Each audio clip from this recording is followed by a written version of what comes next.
কাটমের এইটা একটি Turkish breakfast.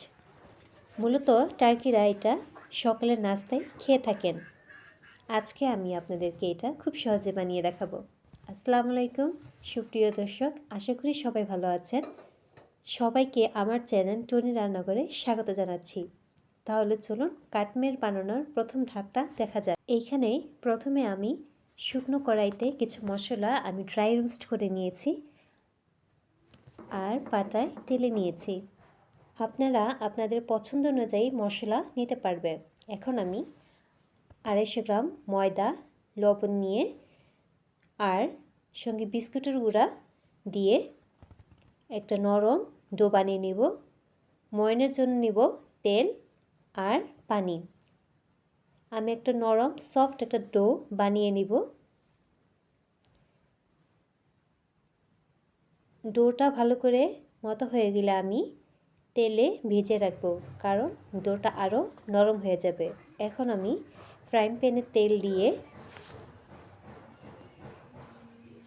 কেটে রাখা সবজিগুলো দিয়ে দিব। আমি সবজিতে নিয়েছি রসুন, কাঁচামরিচ, হাফ মুন করে কাটা পেঁয়াজ, বাঁধাকপি, বিটরুট, গাজর আর আলু। লবণ আর ভাজা মশলা দিয়ে দিব। ভাজিটা ভালো করে ভেজে আমি ঢেকে দিব যাতে করে সফট হয়ে যায়। আর নামানোর আগে আমি বিলাতি ধনিয়া পাতা আর পুদিনা পাতা দিয়ে হালকা করে মিশিয়ে রেখে দেব। এখন আমি কাটমেট বানানোর জন্য একটা সসপ্যান নিয়ে নিয়েছি আর মোটা তলাযুক্ত একটি ফ্রাইং প্যান, আর অপর দিকে আমি ডোর থেকে সামান্য তেল টাইলসের উপর ফেলে আমি ডোটাকে ছড়িয়ে নিব। ভালো করে পাতলা করে আমি ডোটা ছড়িয়ে নেব। ঠিক এইভাবে যেভাবে দেখাচ্ছি, এটা আসলে বুঝে নিতে হবে কিভাবে করতে হবে। তো খুব ইজিলি এটা হয়ে যায়, তেমন কিছুই না। এখন আমি ভাজিটা দিয়ে দিব।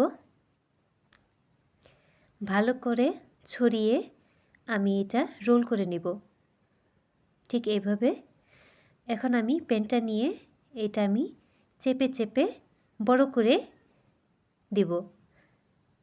এখন আমি চুলার গ্যাসটা ঠিক এতটুকু পরিমাণ রেখে মোটা তলাযুক্ত তাওয়াটা বসিয়ে দিব আর সসপ্যানে আমি গরম পানি দিয়ে ঢেকে দিব, যাতে করে ভিতরে কাঁচা গন্ধটা বা তেলের যে গন্ধটা থাকে সেটা যেন না থাকে। এটা যদি ডাইরেক্টলি ভাজতে যান তাহলে এটা ভিতরে কাঁচা তেলের গন্ধটা থেকে যাবে। তার জন্য এই প্রসেসটা ফলো করলে অবশ্যই গন্ধটা থাকবে না।